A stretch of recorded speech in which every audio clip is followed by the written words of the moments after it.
Well, here it is. The Kodacolor 100 and 3 rolls of it, so I can go out and test this.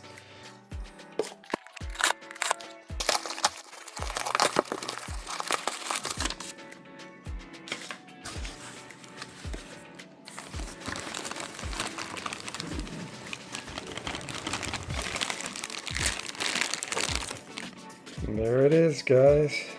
Kodacolor 100. And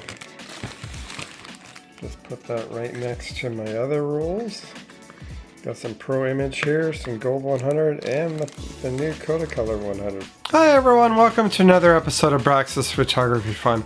Well, as promised, this is my review video of Kodacolor 100 Kodak film. It's only available in 35mm at this time, but of course, if it does sell well, who knows, they may make it in 120 at some point. Now, there's been a lot of talk on the internet the last week since people started using this film. People started getting their shipments into their house, and the films were basically be able to be shot during this week. I got my rolls this week too. I only bought 3 rolls to start out with, but I wanted to basically test it alongside ProImage 100 and Kodak Gold 100 version 7. Gold 100 version 7 was the last version before it was discontinued in around 2010, 2012, in that time period. And I don't believe it's actually been put back on the market. Some people speculate Lomo 100 is Gold 100 film. I don't believe that. The colors are just too washed out to be Gold 100. But Lomo 100, I do believe, is Kodacolor VR Plus 100 film. That film was available back in the early 2000s, I believe, until they discontinued it. They had the 100 speed, the 200 speed, and the 400 speed of that film. Later on down the road, Kodacolor VR Plus 200 film was the only one remaining, and then that film was renamed to the current day Color Plus film, which a lot of people believe is now the Kodacolor 200 film that is on the market. A lot of people believe the Color Plus film became Kodacolor 200. But today we're focusing on the 100 speed film. A 100 speed film is the one I would normally buy. I like slow speed films because I tend to shoot outdoors quite a bit. And there's lots of light for a 100 speed film in a lot of cases. Maybe not while I shot these 3 rolls this week. I did it after work. And of course the sun was going down in basically the twilight time period, the blue hour. And getting the consistent light as the sun was peeking in and out of clouds. It was slightly overcast during that day a couple days ago, and the sun was just barely peeking through the clouds, so I managed to get a little bit of sun in some of the shots. But of course, a lot of the shots, it was during overcast. But that kind of goes to show what the films can do in conditions like that, especially Kodacolor 100. People have been scanning up Kodacolor 100 and finding it's got a blue cast. When I scanned up my roll of it in the last day, I also noticed that blue cast in the roll, kind of a bluish green cast in the film.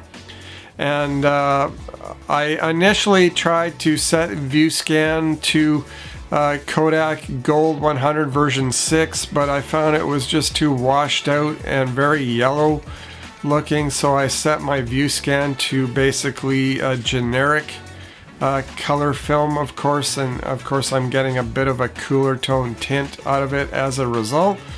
But yeah, so a lot of speculation of what Kodacolor 100 is. A lot of people think it's ProImage 100.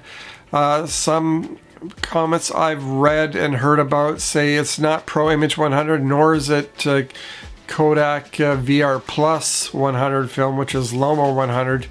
So they're kind of wondering exactly what is this Kodacolor 100 film. So I'm not sure I'm going to come to a conclusion quite yet in this video. I will at the end of the video as to what I think. I'm just finishing off, scanning off my Gold 100 roll. It's almost finished, and then I'll be editing the files to basically present them for this video. But so anyway, let's yeah, just to let you know, again, I shot some Gold 100, some ProImage 100, and the Kodacolor 100, all shot in the same evening a couple days ago, all side by side, one right after the other. I used all my Canon 35mm equipment to shoot with. It was all shot with a 50mm 1.4 prime, and so at least it's somewhat consistent. For all the shots I used the Elan 7 as the light meter, and then I copied that light meter reading to my T90 and my AE1 for the other two rolls. And the AE1, I might have had to fudge the shutter speed a little bit when it was basically in a half step on the other cameras. But because it was shot with the Gold 100 roll in the AE1, it probably helped it a little bit. I noticed the Gold 100 roll could have used an extra stop. I shot it at 100, and I thought that that would be fine for the roll itself, but it really could have used an extra stop of light. I didn't want to shoot with the extra stop because I was concerned it might boost up the saturation of the film, making the results a little bit skewed. But I find that obviously wasn't the case anyway, because now the film is underexposed and it's going to affect the colors in that respect. So if I was to do this test again, I would shoot the Gold 100 roll at 50 ISO instead of 100. The other two rolls I shot at 100. The ProImage film was shot at box speed. I bought that film this year, so it is current stock, of course. And both ProImage 100 and Kodacolor 100 are both on S-Star base, while the Gold 100 was on acetate. And so anyway, let's get right into it, guys. I know you want to see the results, and I'll show some video clips before we get into the images, and then we'll get right into the sample images of the 3 rolls of film. So let's get right to that now.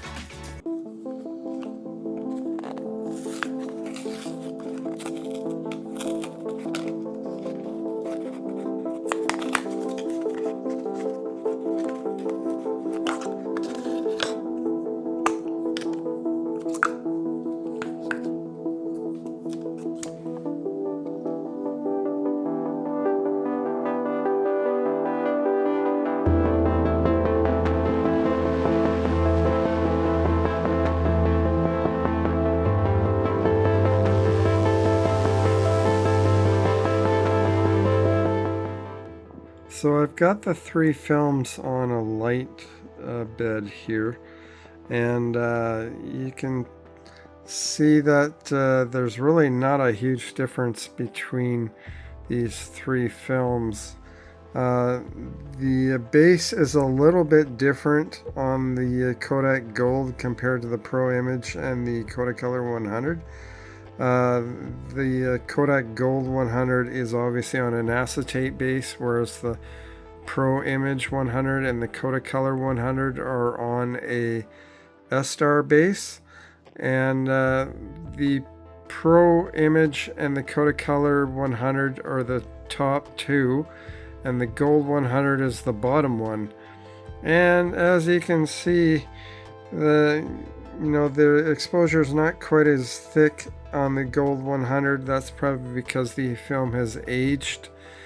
It's basically a 15-year-old film at this point. 15 years expired, but I did shoot it at 100 just to try and keep the saturation as close to stock as possible, even though technically it should have been exposed at 50 ISO.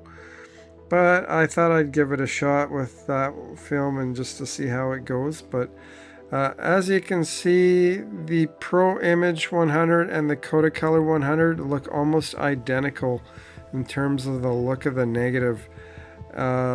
and the images on the negative for that matter. They have the same color film base, whereas the Gold 100 slightly a different hue, and of course the actual colors in the negative are basically the same between the top two as well. So to me that seems pretty indicative that it might actually be ProImage 100, or maybe a slight variation of it, because it does say Kodacolor 100 on the box, and the film itself, it says, as you can see, we can zoom in here, it says Kodak 100-8, so that's Kodak 100 speed film version 8. And of course down below that is the Kodak Pro 100, and then we've got Gold 100 version 7. So yeah, you can kind of see that they look very close between the top two. It's very much a draw in terms of, you know, the look of the negative. They look almost identical.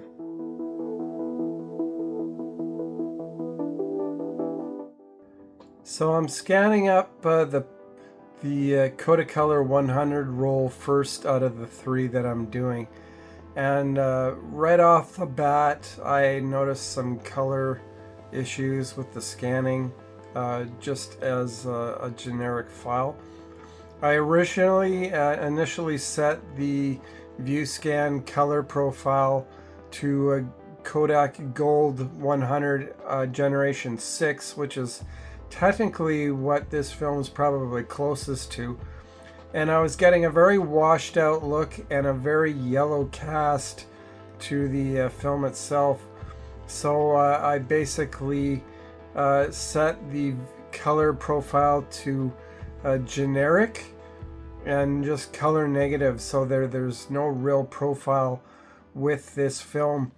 And as I'm scanning up this negative, these shots were taken at twilight hour, near dusk.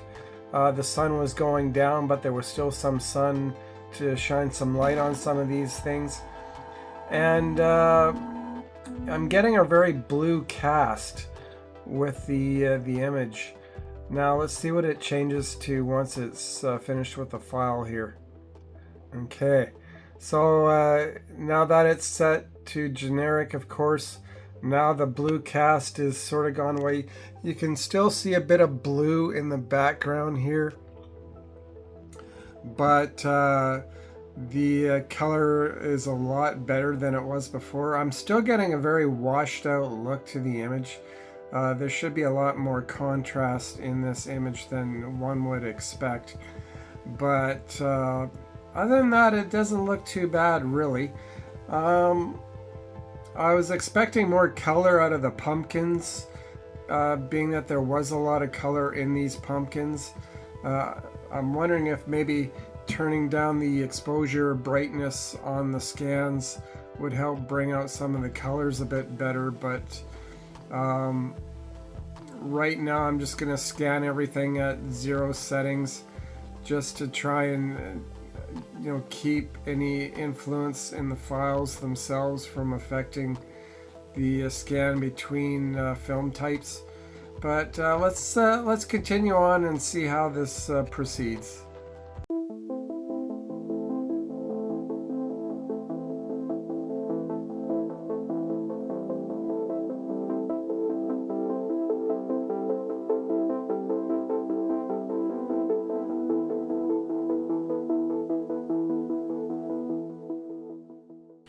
Well, I've just finished scanning up all my rolls of film and basically tweaking the scans for lightness and darkness, and maybe shifting it from slightly cool tone to a more neutral, warmer tone. Of course, that will affect the results, but a lot of the scans, even the Gold 100, were coming out very cool tone. And I think it's just because my scanner was on the generic film scan mode, instead of like a Gold 100 profile, that kind of thing.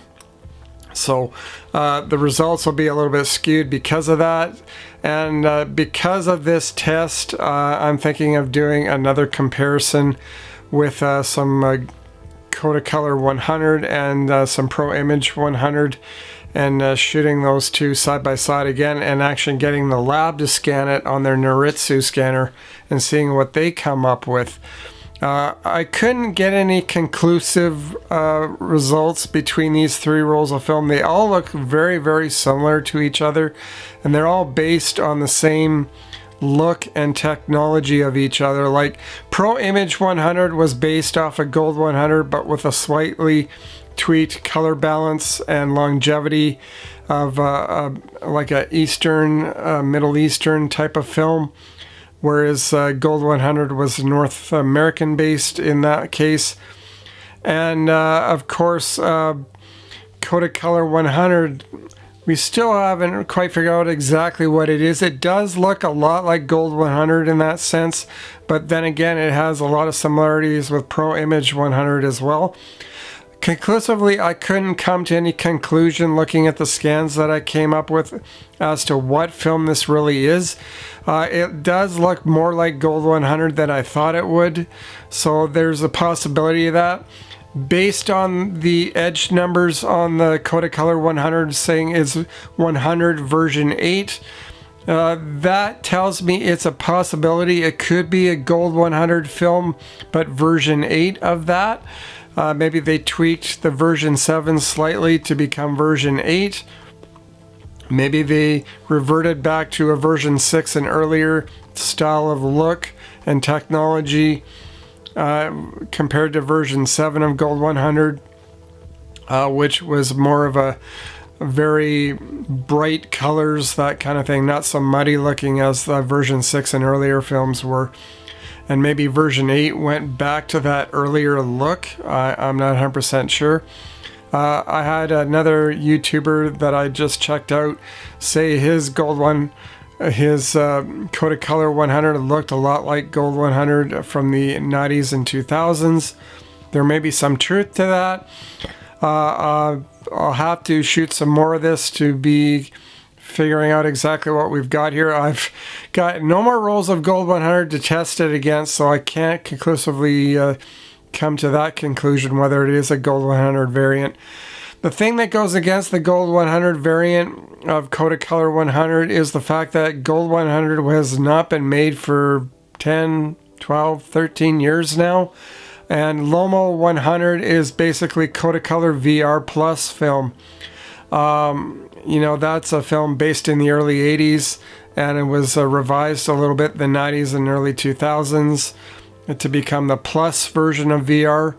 And of course, they didn't continue on with 100 speed, but Lomo, I believe, took it up, and they sold the Kodacolor VR Plus 100 film as their own Lomo 100 film. So there's that. I don't really know, guys. More tests are going to be needed to be done, and what I need to do is shoot this during a sunny day in bright light instead of twilight dusk kind of hour where the sun is going down and the colors are more muted. That might be an indicator as to why my pictures look so very regular and not so saturated as you think they would be. But all three films had some shots in them that were saturated and a lot of shots that weren't. So I couldn't conclusively come up with any conclusion as to what we've got here. It could possibly be Gold 100, but then again, it might be VR Plus 100 as well. Hard to say, guys. Anyway, I'll let you see some more scans, the full images from Kodacolor 100. I'll show those full res scans here. The previous tests were just basically, you know, the three films shown side by side on the screen, and you can kind of come to conclusions from that. But because I had to tweak the images slightly in kind of a Photoshop situation to bring up the brightness of the shots, and yeah. So anyway, let's take a look now at some full res or full screen shots of Kodacolor 100.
So I hope you enjoyed those results.